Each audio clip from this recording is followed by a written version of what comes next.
Irmão, por gentileza, abra a tua Bíblia em Hebreus. Hebreus capítulo 6.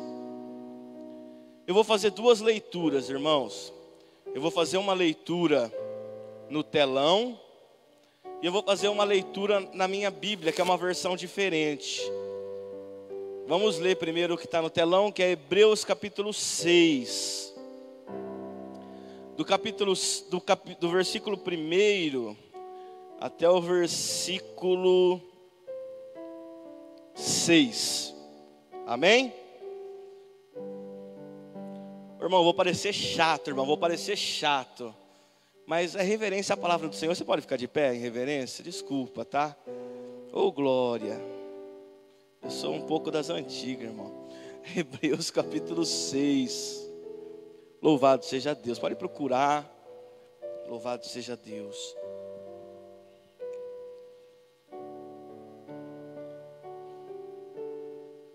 Quem encontrou, diga amém. Diz assim, vamos ler aqui. Por isso, pondo de parte os princípios elementares da doutrina de Cristo, deixemo-nos levar para o que é perfeito, não lançando de novo a base do arrependimento de obras mortas e da fé em Deus, o ensino de batismo e da imposição de mãos, da ressurreição dos mortos e do juízo eterno. Isso faremos se Deus permitir. É impossível, pois, que aqueles que uma vez foram iluminados e provaram o dom celestial e se tornaram participantes do Espírito Santo e provaram a boa palavra de Deus e os poderes do mundo vindouro e caíram, sim, é impossível outra vez renová-los para o arrependimento, visto que de novo estão crucificando para si mesmos o Filho de Deus e expondo-os à ignominia ou à vergonha. Deixa eu ler na minha versão, que eu acho que é mais fácil de entender. Presta atenção, irmão. Sendo assim, considerando... Tem como mudar a versão ou não? No programa aqui do computador ou não? A minha é a King James. Se tiver, tá? Não quero... Ó, diz assim, ó. Sendo assim... Dá? Obrigado, hein? Ah, vai dar. Então, peraí, gente. Só um pouquinho, viu? Porque fica mais fácil de vocês entenderem, irmão. Olha lá.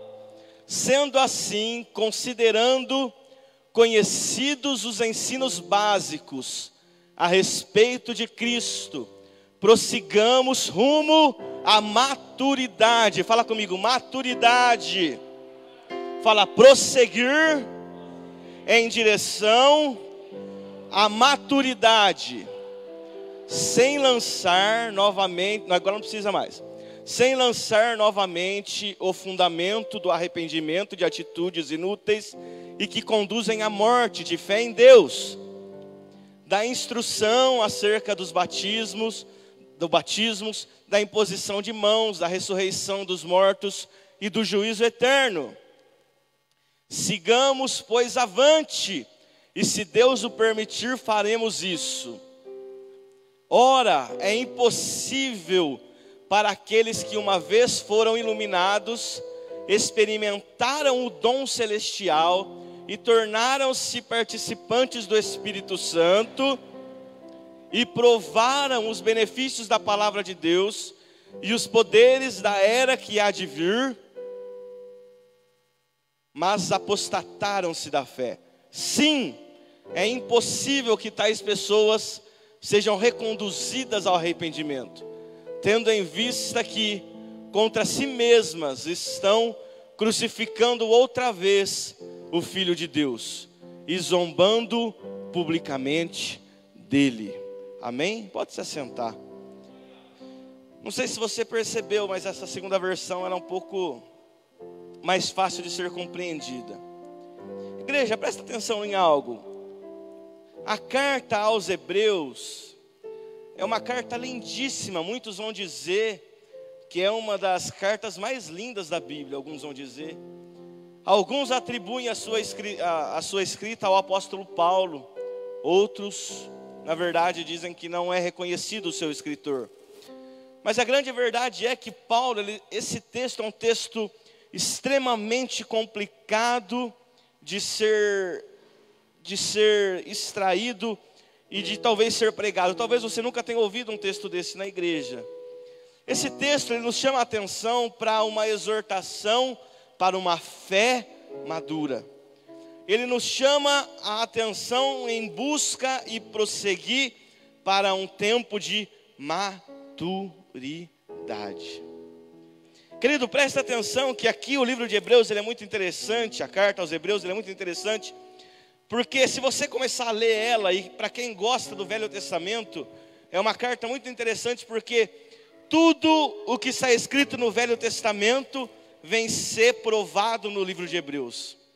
No livro de Hebreus vai falar muito sobre Abraão, vai falar sobre os patriarcas, vai falar sobre a Arca da Aliança, vai falar sobre coisas do Velho Testamento, o sumo sacerdote, mas vamos falar de coisas do Velho Testamento que se encerram em Cristo. Glória a Deus. E o texto que nós lemos, ele nos chama a atenção, porque ele diz assim, se em algum momento eu disser que Paulo disse, tá, você considera. Mas o que o escritor diz é que nesse momento, no capítulo 6, ele não quer falar sobre assuntos básicos da fé cristã. Ele fala assim, nesse momento eu não quero falar com vocês sobre arrependimento, não quero falar com vocês sobre batismo, não quero falar com vocês sobre obras, não, isso eu já falei. Eu quero falar sobre um outro assunto com vocês. Querido, o que eu quero te chamar a atenção nessa noite aqui, que quantas vezes nós viemos à igreja e ouvimos a mesma palavra. Quantas das vezes nós saímos da nossa casa, viemos para a igreja em busca de uma palavra diferente, como alguns dizem, né? E muitas das vezes aquilo que a gente escuta é algo que nós já sabemos, é algo que nós já ouvimos em algum tempo. Paulo, ele diz assim, que ele não se cansa de dizer as mesmas coisas, porque isso é para o cuidado de vós. O que Paulo estava dizendo é o seguinte, eu preciso dizer muitas das vezes as mesmas coisas, para que vocês absorvam isso. Quantos de nós talvez estamos aqui hoje nessa sexta-feira e nem nos lembramos daquilo que foi pregado no domingo passado? Quantos de nós estamos aqui hoje, ou talvez hoje você ouviu alguma palavra ontem à noite, e talvez você já nem se lembra mais do que é que você ouviu? Querido, o ensino básico da fé cristã tem que estar dentro de nós. E aqui, irmão, eu quero chamar a sua atenção para algo muito importante, porque qual é o evangelho que você e eu estamos vivendo? Qual é o cristianismo que você e eu estamos vivendo? Irmão, com todo respeito, eu vi um vídeo no Facebook esses dias que eu dei muita risada. Uma pastora disse que o diabo faz aniversário em agosto. E aí aparece um cara vestido de diabo cantando a música Parabéns pra você. Eu rachei o bico de ver aquilo. Mas eu escuto determinadas coisas que eu falo, da onde as pessoas tiraram isso? Que livro na Bíblia será que ela leu que está escrito que o diabo nasceu em agosto? Quantas coisas, irmão, as pessoas estão ouvindo por aí, são levadas como vento. E a minha pergunta para você é, ei, qual é o evangelho que você está vivendo? Deixa eu te dizer uma coisa, o evangelho, meu irmão, ele é pautado em dia após dia. Existe um momento onde nós entregamos a nossa vida a Cristo, onde Cristo aviva os nossos corações. E aí nós começamos a nossa caminhada cristã. Querido, deixa eu te dizer, as coisas não são tão fáceis como a internet diz que é. Para se chegar no céu, irmão, e eu quero te incentivar. Quantos querem morar no céu aqui, amém? Se você deseja morar no céu, irmão, você precisa ter uma vida cristã saudável. De dia após dia, de dia após dia. Querido, você começa engatinhando como um bebê, até chegar no estágio da maturidade. A minha filhinha, irmão, a gente começou agora eu entrei na fase difícil. que ela tem 2 anos. E ela está querendo comer a mesma comida que o papai come. Ô Jesus! Esses dias estava eu na minha casa, com 2 sobrecoxas olhando para mim em cima da mesa. E ela veio, papai, papai, papai. Vai, minha filha, vai para lá. Papai, e sentou no colo do papai. E ela pegou uma, sobrou outra. Eu falei, ô Senhor, sobrou uma sobrecoxa para o papai. E ela começou a morder, comeu uma coxa inteira. E ela veio, papai, papai, quer mais, quer mais. Eu falei, meu Deus do céu, ela quer mais. Dá mais para ela. Mas o que eu estou dizendo para você? Porque uma criança, ela começa comendo papinha. Ela começa comendo uma comida bem fraquinha. Começa tomando apenas o leite da mãe. Quando eu falo fraquinha, fácil de ser ingerido. Não estou dizendo que o leite é algo fraco. O leite é muito forte. Mas eu estou dizendo que o leite é algo fácil de ser ingerido. É algo fácil de ser colocado para dentro. Agora com 2 anos de idade, ela ainda quer o leite. Mas ela também já quer o frango. Ela quer o chocolate. Ela quer alguma outra coisa. Por quê?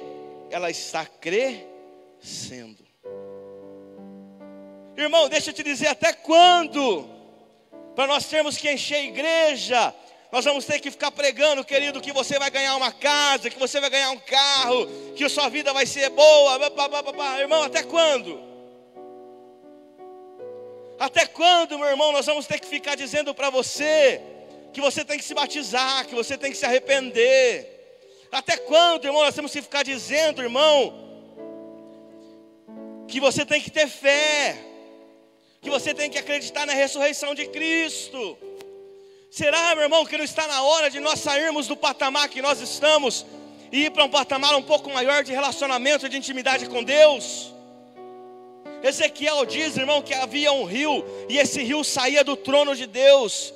E quando esse rio saía do trono de Deus, ele começava a andar dentro desse rio, e a água vinha aqui, depois a água subia mais um pouco, e conforme ele ia andando, ele ia se aprofundando naquela água. O que eu quero te dizer, irmão? Que conforme a sua caminhada cristã, você começa com a água por aqui, você anda mais um pouco, a água sobe mais um pouco, você anda mais um pouco, a água vai subindo, até você mergulhar nesse rio, e poder conhecer algo que só você e Deus sabe o que é que tem para você.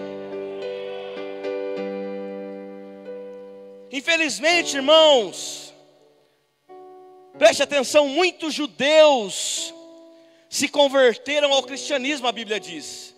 Mas infelizmente, muitos que se converteram ao cristianismo também começaram a abandonar o cristianismo e voltar ao judaísmo. Eu li esses dias na internet que no Brasil nós somos em aproximadamente 40 milhões de evangélicos. É muita gente, né? 40 milhões de evangélicos. Os otimistas vão dizer que são quase 50. Só que deixa eu te dizer algo. Os mesmos 50 milhões que estão dentro da igreja são mais 50 que já estiveram aqui e agora estão lá fora. Você sabe o que é que o escritor aos Hebreus está dizendo? Ele está dizendo algo, meu irmão, algo muito complicado, que ele diz assim, tem muita gente que conheceu o ensino básico da fé cristã. Tem muita gente, você lembra daquele versículo que diz assim, ensina a criança no caminho que ela deve andar, e quando crescer, não se desviará dele. Quantas pessoas você conhece que ouviu a palavra do Senhor, cresceu e se desviou? Olha o que o escritor está dizendo, presta atenção, tem pessoas que foram iluminadas, experimentaram um dom celestial, se tornaram participantes do Espírito Santo, provaram os benefícios que a palavra tem, receberam poder, mas se apostataram da fé. O escritor está dizendo o seguinte, existem pessoas que se relacionaram com Cristo, tem pessoas que pregaram a palavra na igreja, tem pessoas que tocavam na igreja, tem pessoas que ministravam louvor, tem pessoas que eram diáconos e diaconisa, tem pessoas que eram pastores, tem pessoas que cuidavam de crianças, tem pessoas que estavam sentadinhos aí onde você está, receberam o Espírito Santo, foram impactados pela presença de Deus, receberam milagres, mas abandonaram a fé. Pastor, eu sei disso, pastor. Eu sei que muita gente abandona a fé, mas olha que interessante o que ele diz aqui. Mas é impossível que essas pessoas que viveram tudo isso sejam reconduzidas ao arrependimento. Não é eu que estou dizendo. Irmão, você entendeu o que ele disse? De verdade que você entendeu? Sabe o que ele está dizendo? Para algumas pessoas não tem mais jeito. Misericórdia, irmão, não era para ser culto da vitória?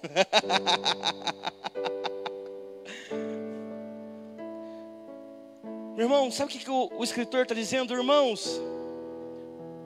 Tem pessoas que tiveram experiências com Deus, tiveram relacionamento com Deus, tiveram o Espírito Santo de Deus, conheciam a palavra, mas é impossível trazer essas pessoas de volta ao arrependimento, e não sou eu que estou dizendo.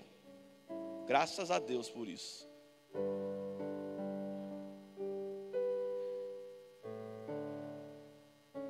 Eu quero chamar a sua atenção nessa noite, irmão, porque mais importante do que quando você começou é quando você vai terminar. Mais importante do que como você começou o seu ano, eu quero saber como é que você vai terminar o seu ano. Mais importante do que como você iniciou a tua fé cristã, eu quero saber como é que você vai terminar a sua fé cristã. Querido, o que o Paulo, o que o escritor aos Hebreus está querendo chamar a atenção aqui é para o seguinte, gente: nós não podemos viver apenas de experiências atrasadas, não. Você pode ter vivido milagres, você pode ter tido experiência com Deus, você pode ter conhecido a palavra, sim, mas Deus tem algo novo a cada dia para a tua vida, em nome de Jesus. Irmão, e aqui a minha pergunta é a seguinte, será que a culpa era dos líderes? A gente tem a mania de se culpar, eu me culpo muito às vezes. Porque está uma bagunça tão grande que a gente fala, bom, tudo isso é reflexo daquilo que está sendo pregado. Uma igreja bebê, o que é uma igreja bebê? Uma igreja que não tolera palavras fortes. Se é que existe palavra forte, o que existe é a palavra de Deus. O que é beber? A minha filha, eu falo, não pode. Ela agora aprendeu a se jogar, irmão. Você fala, não pode, ela se joga. Fala, você vai ficar aí, minha filha. O que é ontem eu fui comer uma pizzinha. Eu estava com vontade de comer pizzinha. Fui comer uma pizzinha, eu cheguei lá, tinha uma moça sentada na praça, com uma mochila nas costas. E eu vi que eu cheguei com a Radassa de mão dada, e ela ficou olhando muito para a Radassa. Falei, será que ela quer sequestrar minha filha, né? Segurei mais forte, né? E fui, né? De repente eu vi duas mulheres chegando chorando, e abraçaram aquela moça. Você sabe que crente tem um ouvido bom, né, irmão? Aí eu aumentei o volume, falei, vamos ver o que está acontecendo. Vamos ver o que está acontecendo. Parece que aquela menina tinha fugido de casa. A menina aparentava ter uns 14 anos de idade, com uma mochila vermelha nas costas. A mãe chorando, mais uma mulher chorando. De repente chegou mais um carro branco lá, devia ser vó, alguma coisa assim. Também chegou, abraçou a menina. Irmão, o médico disse para mim assim, falou, doutor, minha filha, quando a gente fala não para ela, começa a bater a cabeça na parede. Ele falou, eu falei, deixa ela bater, que ela não é bobinha não, ela vai saber a hora que dói. Doutor, mas ela está chorando demais, está chorando? Deixa ela chorando 2, 3 minutos, no quarto ela vai parar. Por que, irmão, que eu estou te dizendo isso? Porque a gente está criando uma geração fraca. Uma geração onde você tira o celular da criança, a criança quer ir embora de casa. Uma geração onde o pai e a mãe falam, não, não pode, não faz, não é melhor para você. E aquilo acontece. Em relação ao Espírito, como é que funciona? Que nós não estamos vivendo um evangelho pleno. Por quê? Um evangelho pleno tem que ter a participação do Espírito Santo de Deus. Aleluia! Querido, e como foi dito nesses dias aqui por algum pastor, se não me engano foi o pastor Adagoberto, uma das maiores preocupações do apóstolo Paulo, quando ele chegou em Efésios, ele falou assim, ei, vocês estão trabalhando na igreja? Estamos. Vocês estão fazendo a obra do Senhor? Sim, estamos. Mas deixa eu perguntar, ei, vocês são batizados com o Espírito Santo? Aí eles disseram, não, a gente nunca nem ouviu falar nisso. Ele falou, então deixa eu vir aqui, então vamos colocar a mão e vocês vão ser cheios do Espírito Santo, aleluia. Sabe o que eu quero te dizer, irmão? Que nós podemos trabalhar, nós podemos fazer o que for, mas se o Espírito Santo não estiver na minha e na tua vida, a motivação está errado, porque é o Espírito Santo que traz vida para a igreja, é o Espírito Santo que consola a igreja, é o Espírito Santo que traz alegria para mim e para você.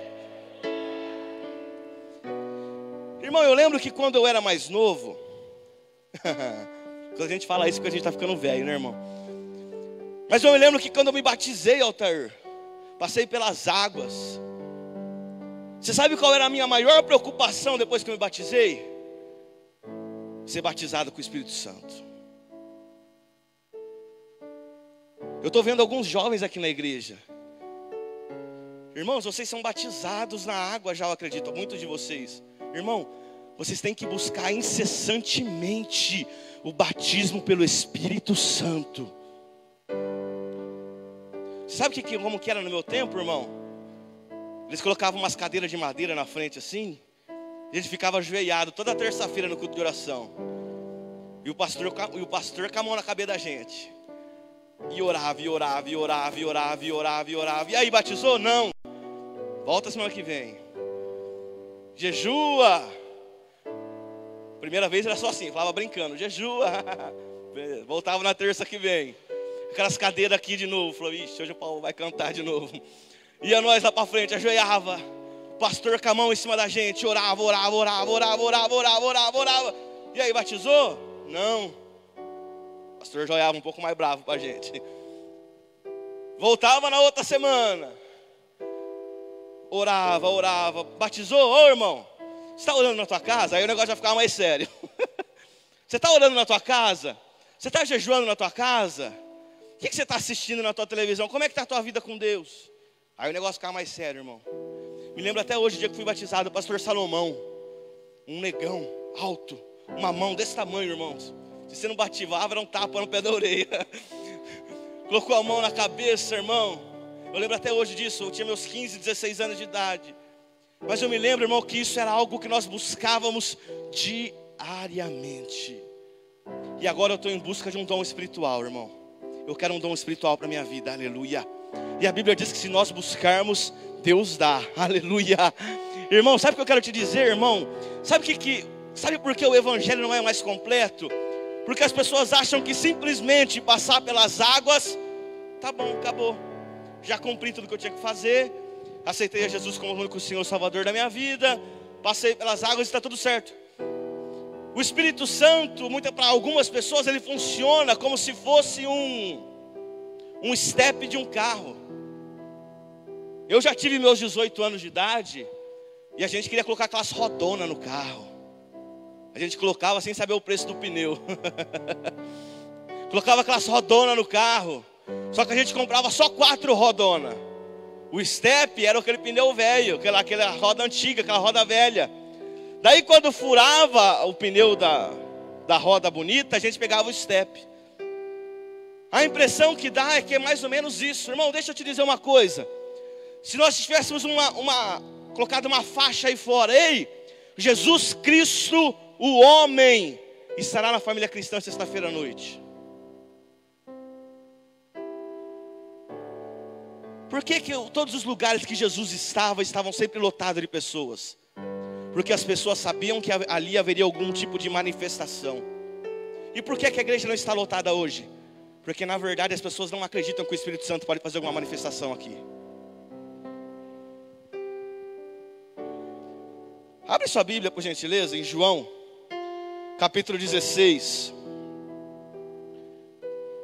versículo 7. Eu acho que está aqui, ó.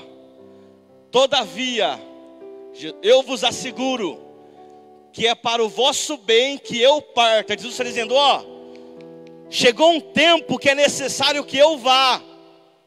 Se eu não for, o advogado não poderá vir para vós. Mas se eu for, eu enviarei. Quando então ele vier, convencerá o mundo do seu pecado, da justiça e do juízo. Do pecado, porque a humanidade não crê em mim. Jesus disse isso. Sabe o que Jesus disse, gente? Eu fiquei por 33 anos aqui na terra como homem. E como homem, eles não acreditaram em mim. Muitos não acreditaram em mim.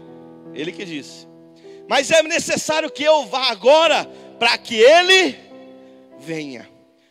E aí quando ele vier, ele convencerá o mundo do seu pecado. E a maior dificuldade do ser humano está em saber que existe um ser aqui que nós não estamos vendo, mas você pode sentir ele dentro de você nessa noite, irmão. E esse ser se chama Espírito Santo de Deus. Deixa eu te dizer, o Espírito Santo, ele é o Paracleto no grego. O que significa o Paracleto?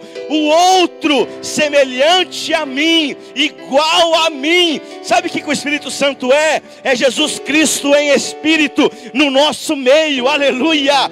O Espírito Santo faz nos dias de hoje aquilo que Jesus faria se estivesse aqui em carne e osso, aleluia. Você pode aplaudir ao Senhor?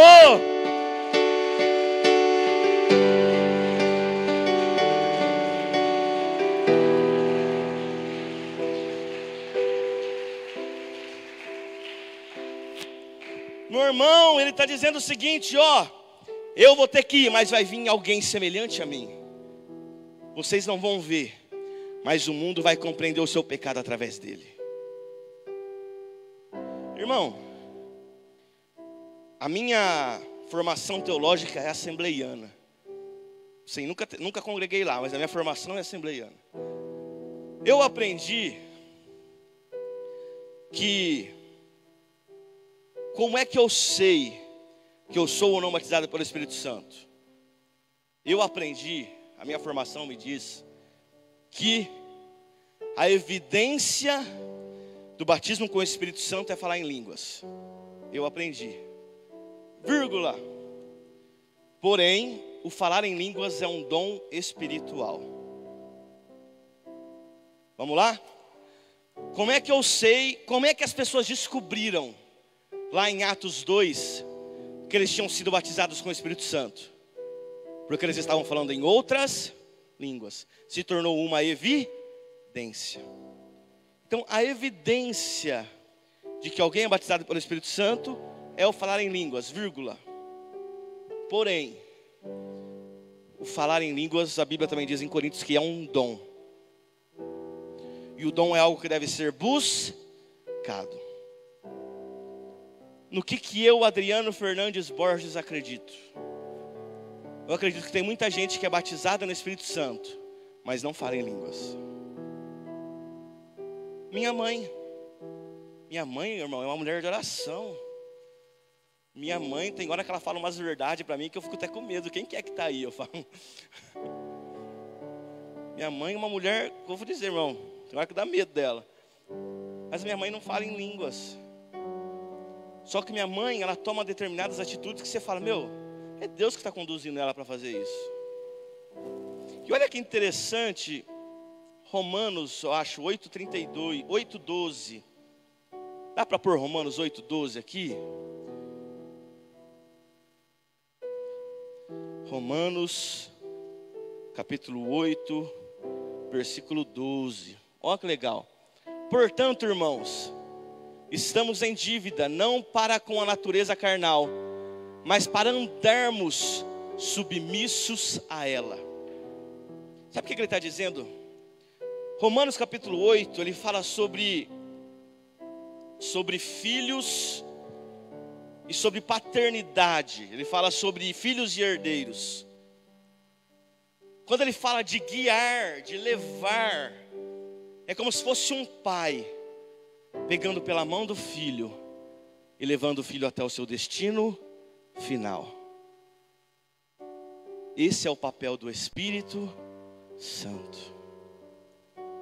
O Espírito Santo, ele quer te pegar pela sua mão, te colocar dentro do propósito de Deus e te levar até o seu lugar final.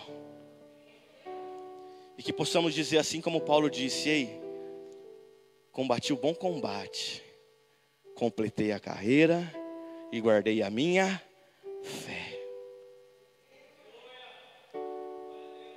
Irmão, esses dias eu estava conversando sexta-feira aqui com o pastor Lucas.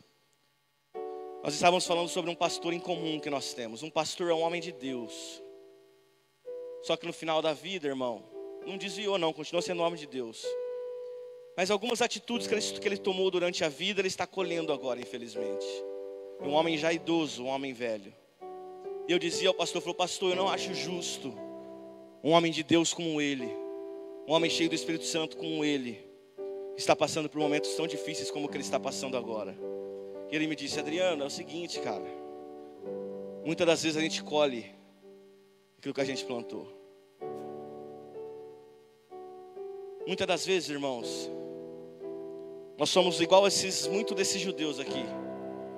Tiveram relacionamento com Deus, tiveram intimidade com Deus, falaram em línguas estranhas, mas em determinado momento da vida comete um erro, comete uma falha. Todos nós sabemos que existe uma linha, e essa linha é muito fina. A questão está em saber aonde está essa linha. Para alguns é a bebida alcoólica, para outros é a música sertaneja, para outros, todos nós temos uma linha. Nós temos que aprender aonde é que essa linha está. E você sabe quem é que vai dizer isso para você? O Espírito Santo de Deus. Irmão, será que é só eu, irmão, que em determinado momento fui fazer alguma coisa errada e vem o Espírito e falei: não faz isso? Só eu, só você não? Será que você nunca pensou em fazer determinada coisa? O apóstolo Paulo diz: ó, o mal que eu não quero fazer, quando eu vi eu já. E olha que era um cara cheio do Espírito Santo. Você lembra de Davi? Davi, quando recebeu a unção, irmão, Davi, quando foi consagrado lá na casa do seu pai Jessé, a Bíblia diz no finalzinho lá do capítulo 16 que o Espírito Santo estava com Davi e Samuel se retirou-se. O Espírito Santo na vida de Davi. Davi passa um tempo em oculto, toca a sua harpa, o espírito imundo que está na vida de Saul vai embora. Davi depois se torna rei de Israel. Davi é coroado como rei. Davi vence grandes lutas, grandes exércitos. Davi estava vivendo o auge da sua vida. Lembra que eu disse aqui no início que a vida cristã é uma caminhada? Davi recebeu a unção lá no início, começou a sua caminhada. Quando ele chegou no ápice da sua vida cristã, agora eu estou bem demais. Agora eu sou o cara.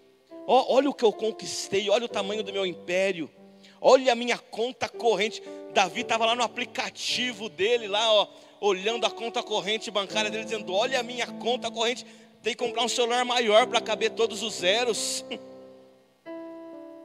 Davi estava vivendo no ápice da sua vida. Quando todo mundo foi para a guerra, ele falou: não, eu vou ficar em casa. Olha o problema de ficar em casa, irmão, quando todo mundo saiu. Davi saiu um dia, acordou tarde, saiu na sacada, tinha uma santa tomando banho lá embaixo. Davi olhou para a irmã olhou para ele.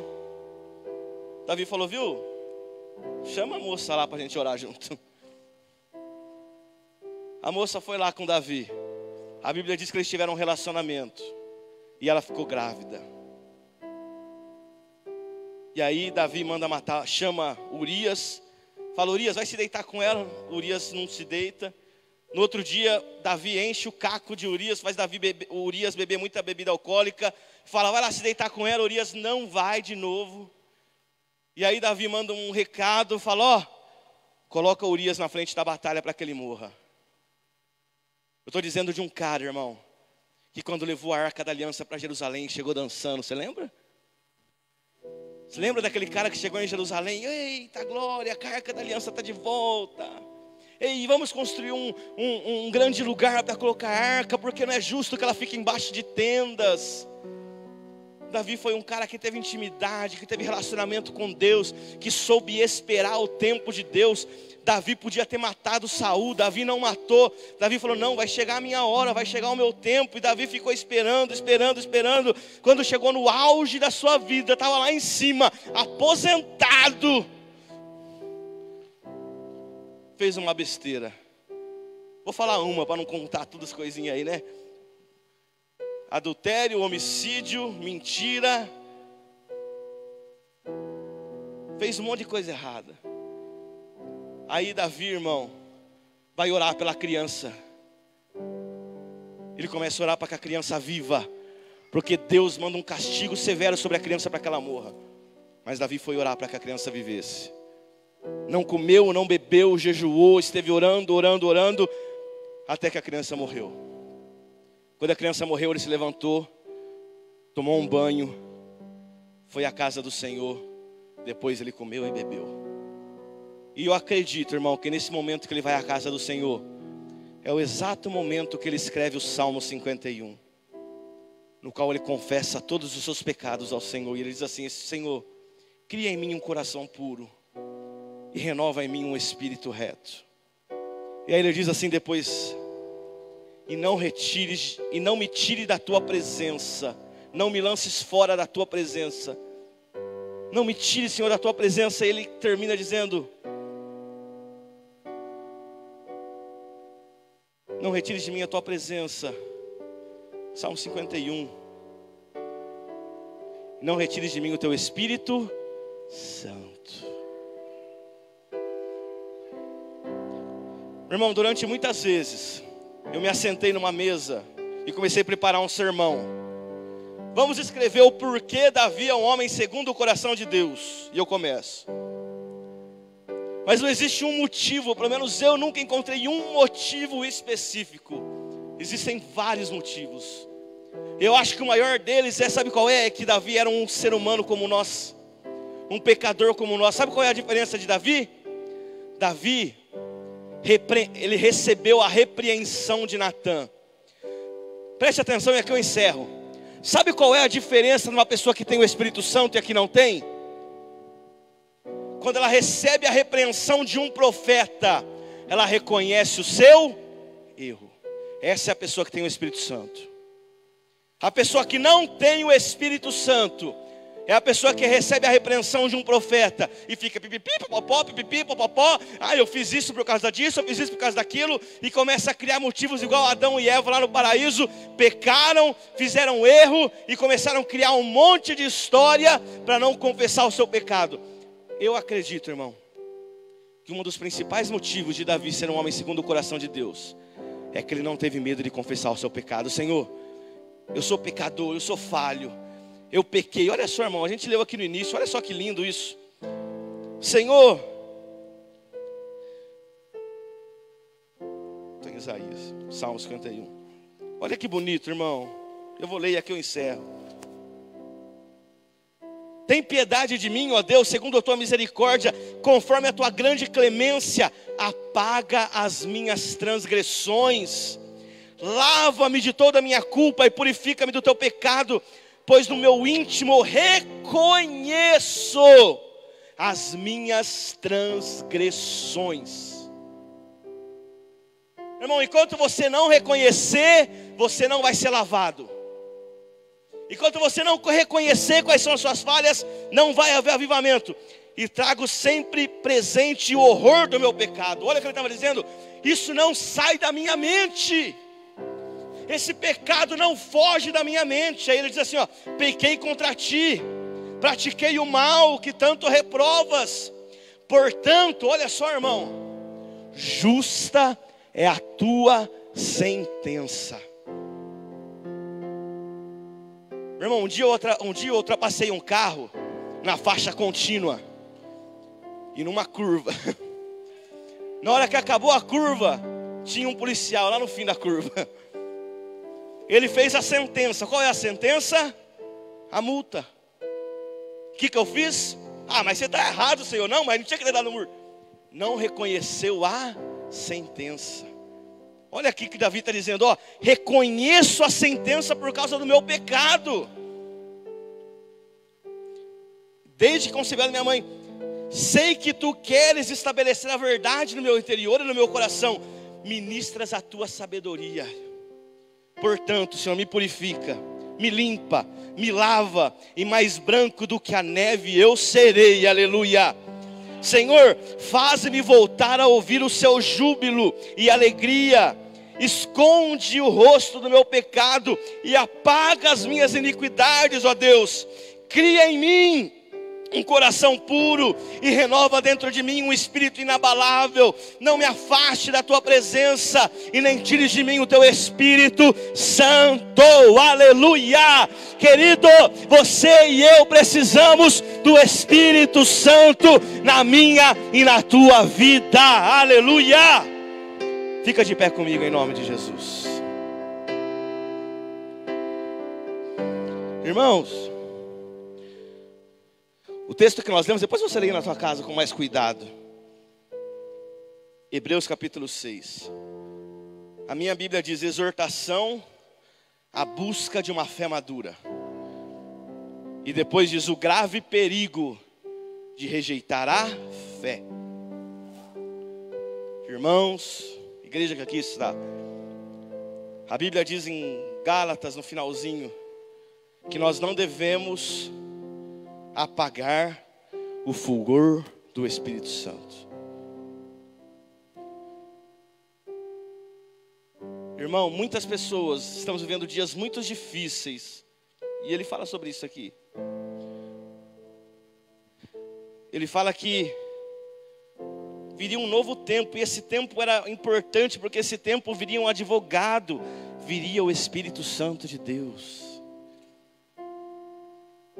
Talvez você não esteja vendo Jesus aqui como homem, mas tudo aquilo que Jesus fez no passado, o Espírito Santo pode fazer ainda hoje na minha e na tua vida. Jesus pode mandar essa dor embora. Jesus pode mudar toda a consequência da tua casa. Jesus pode mudar a história da tua família através de você. Jesus pode realizar milagres. O Espírito Santo pode fazer de você uma grande pessoa nessa nação.